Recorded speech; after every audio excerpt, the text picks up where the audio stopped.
I'd like to tell you a bit about one friend that I had when I was a kid in my childhood, and this person, his name is Mark. Unfortunately, we're not in touch anymore. We used to talk a lot when I was a teen, I think, when I was younger. We weren't like physically close to each other. We never lived close after my childhood. So we met when I was a kid because his mom was friends with my mom. Uh, and then he moved away to another city, and I never saw him after, like, when I was a teenager. But we had a lot of things in common, and I think in some ways he really influenced me.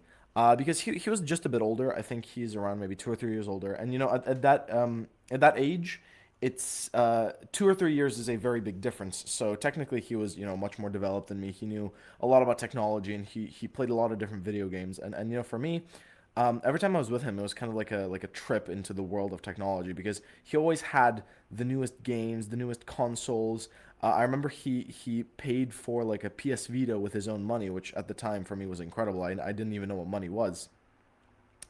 And seeing him was a very big kind of, I think, benefit to me in that way because I learned how to be a lot more independent. I think when I was a kid, I was quite independent because of the fact that I was friends with mostly people that were older than me. And yeah, he was definitely one example of that, and it was really cool. Um, I do want to get back in touch with him at some point, but we had some conflicts along the way, so I'm not sure whether I'll contact him for the foreseeable future. But I do know for a fact that he was definitely a friend from my childhood, and it was cool that I knew him.